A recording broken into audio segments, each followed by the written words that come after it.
1950 का दशक, गुजरात का छोटा सा गांव वडनगर। छोटी सी उम्र में वो समझ चुका था कि गति और नीति से ही उन्नति होती है। सबकी चाय मोदी की चाय, काका ले लो चाय, सबकी चाय मोदी की चाय।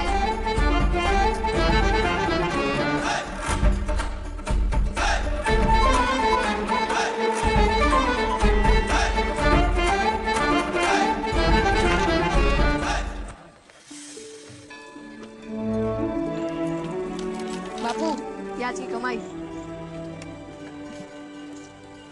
बेटा जल्दी कर, स्कूल के लिए देर हो रही है। मैं जाऊँ स्कूल। बेटा सुन,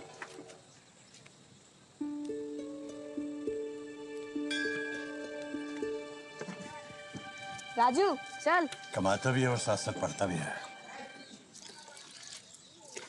कभी कभी इतनी बड़ी बड़ी बातें करता है कि मुझे लगता है कि जैसे मैं इसका बाप नहीं, हाँ मारू बापू जी। तू भी तो लोगों के घरों में बर्तन मांजती है। मैं तुझे भी रोक नहीं पाता, लेकिन मुझे अच्छा नहीं लगता। सब ठीक हो जाएगा।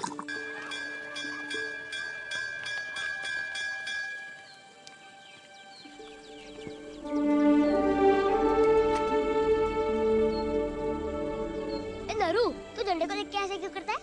तू मंदिर को देखकर ऐसा क्यों करता है? चल।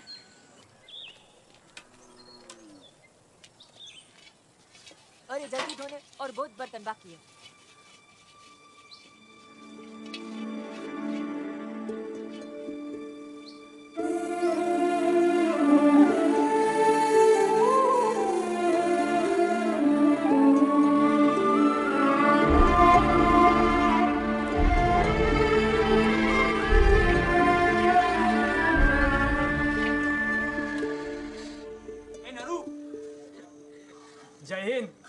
अरे क्यों से परेशान करता है? तू खा बेटा। बाहर रोटली। हाँ लाई। बाहर रोटला देने। ता पानी। मने पन। चल तो ले ले बेटा। वाह। क्या चाहिए नरू?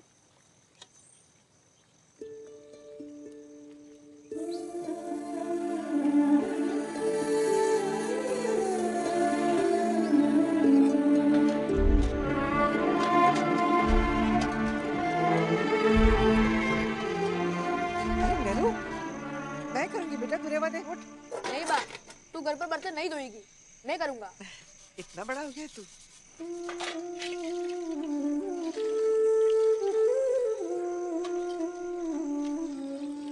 सरदार पटेल ने तो पहले ही कहा था नेहरू जी से, इन चीनियों पे भरोसा मत करो।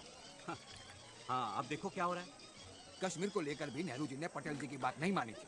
अब देखना आगे पाकिस्तान से भी लड़ाई होगी। हाँ, आप बात तो सही कह रहे हो। अब देखो क्या होता है आगे। ले जाओ मोटा भाई। मतलब क्या कर रहा है? चाय पे चर्चा मतलब शिक्षा बिना खर्चा, बहुत फायदे की रहती है। मतलब आप नहीं समझेंगे।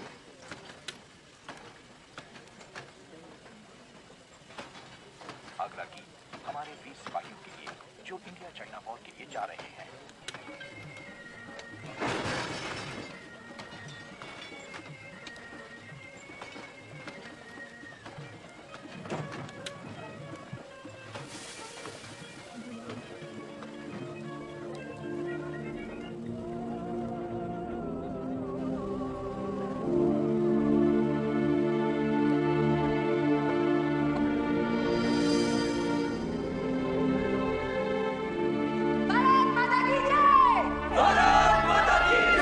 भारत के आदर्शों पर पला बड़ा नरेंद्र अब एक आदर्श भारत बनाना चाहता था।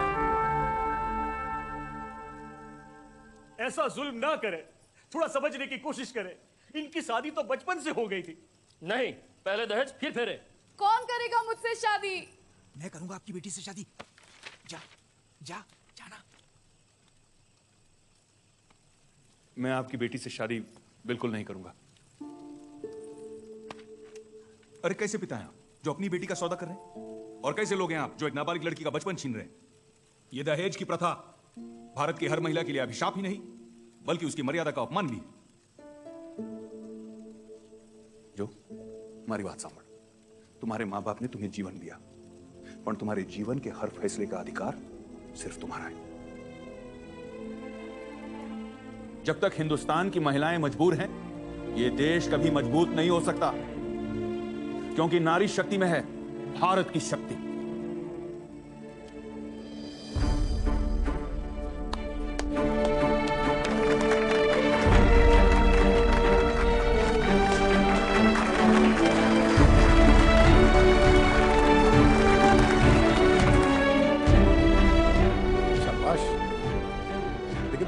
अभिनेता नहीं नेता होना चाहिए। वैसे मेरा नाम? आप लक्ष्मण राव इनामदार जी हैं, सब प्यार से आपको वकील बाबू कहते हैं। तुम तो रंगमंच के बाहर भी किसी को बोलने का मौका नहीं देते। नहीं, वो आपको देखकर जोश दुगना हो गया। नरेंद्र, मैं चाहता हूं तुम हमारे साथ जुड़ जाओ और आरएसएस के प्रचारक बनो।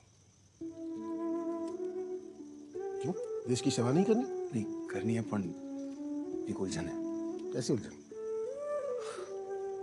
मैं अभी अपने आप को पहचान नहीं पाया हूँ। कभी सोचता हूँ संग में आकर आपके साथ देश की सेवा करूं, तो कभी मन करता है सैनिक बनकर देश की रक्षा करूं, और कभी तो दिल करता है कि हिमालय की गोद में जाकर साधु बन जाऊं। नरेंद्र, कुछ लोग अपने फैसले किस्मत पर छोड़ देते हैं, कभी चित्त तो कभी पट। लाखों में एक होता है जो अपने फैसलों से अपना भाग्य खुद लिखता है।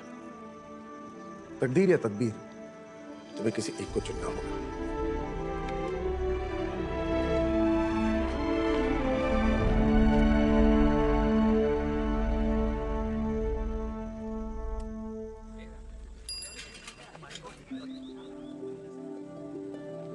मिल गई ना टिकट? चल चल चल।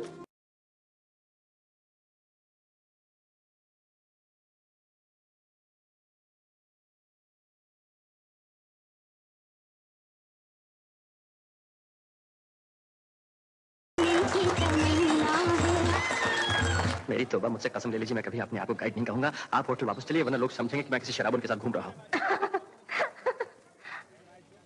राजू, जहाँ अपने आप सर झुक जाते हैं, उस पत्थर को भी भगवान का रूप मान लिया जाता है।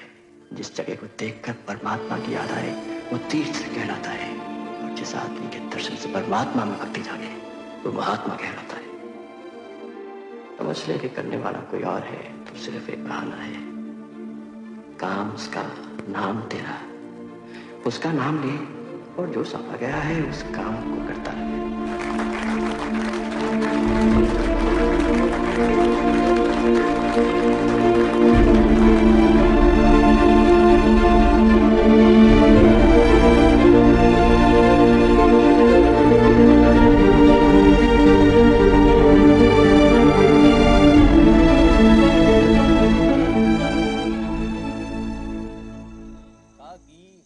एक रोटला देना।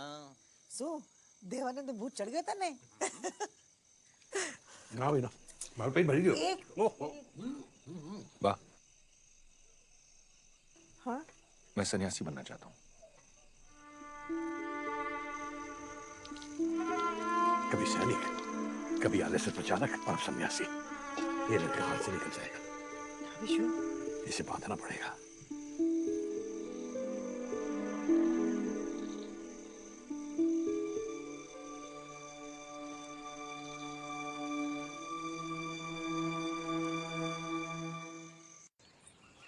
भाई, हमारे पंडित जी ने तो अगले महीने की 17 तारीख नक्की करी है। अगले महीने શું? इसी महीने कोई तारीख रखो ने? हाँ सरस छू। हाँ, जेवी तुम्हारी मर्जी। बेटा क्या पढ़ रहे हो आजकल तुम? ये गौतम बुद्ध की जीवनी। क्या थी उनकी कहानी? एक राजा थे, सब कुछ था उनके पास, पर फिर भी बहुत व्याकुल थे। फिर एक दिन अपने आप को ढूंढने निकल पड़े, अपनी पत्नी, अपने बेटे को छोड़कर, सब कुछ त्याग कर। सारा जीवन उन्होंने दुनिया की सेवा की और उसी सेवा से मोक्ष पाया। सचमुच महापुरुष थे। मैं उन्हीं के नक्शे कदम पे चलना चाहता हूँ।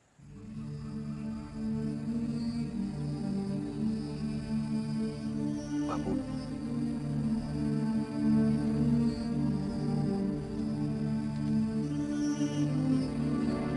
बाबू आपका आशीर्वाद।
मैं परिवार और संसार दोनों त्याग कर आया हूं। बहुत सवाल है मेरे मन में। मैं नहीं जानता मुझे जाना कहाँ है, मेरा लक्ष्य क्या है, मेरे जीवन का उद्देश्य क्या है। अरे बस ये प्याला भर गया ना। इसी तरह तेरे मन का प्याला भी सवालों से भरा हुआ है, पहले उसे खाली करना होगा। आज से तुम मुझसे नहीं, मैं तुमसे सवाल करूंगा। जय मां गंगे। 20 साल की तपस्या के बाद अगर तुझे एक ऐसी दिव्य शक्ति मिले कि तू पानी पे चलकर उस पार जा सके, या फिर एक साधारण सी नाव जिसमें तू लोगों को बैठाकर उस पार ले जा सके, क्या चुनेगा? बाबा जी, मैं वो नाव चुनूंगा। मेरा उत्तर सही था या गलत? समय आने पर सब बता दूंगा।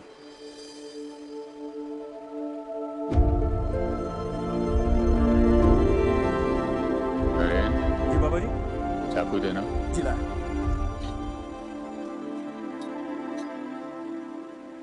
बाबा जी, कई दिनों से आपने कोई सवाल नहीं पूछा।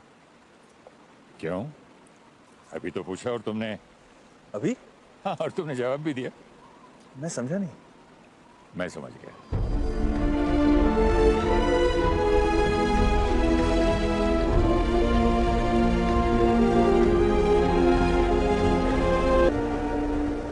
ये बहुत पुराने और विशाल पेड़ हैं, लेकिन अब सड़ चुके हैं। इन्हें अब काटना जरूरी है।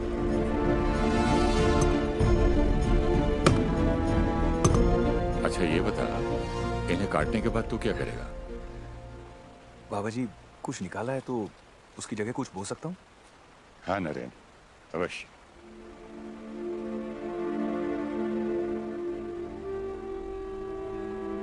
आज तेरी खोज पूरी हुई। तेरे जीवन का मकसद यहाँ नहीं, वहां है। मतलब बाबा जी? पिछले 2 सालों के मेरे सारे सवाल और तुम्हारे जवाब याद करो। 20 साल की तपस्या करके जो पानी पर चलना सीखे वो योगी है, लेकिन उन्हीं 20 सालों में जो सैकड़ों लोगों को नाव में बिठाकर उस पार ले जाने की सेवा करे वो कर्मयोगी है। चाकू की नोक को खुद की तरफ करके तूने मुझे दिया, इसका मतलब ये है कि खुद से ज्यादा तू दूसरों के लिए सोचता है। जिस तरह उन सड़े हुए पेड़ों को काटकर तूने नए बीज बोए, उसी तरह अपना समाज, अपना विशाल देश सड़ रहा है। तुझे एक नया भारत बनाना होगा।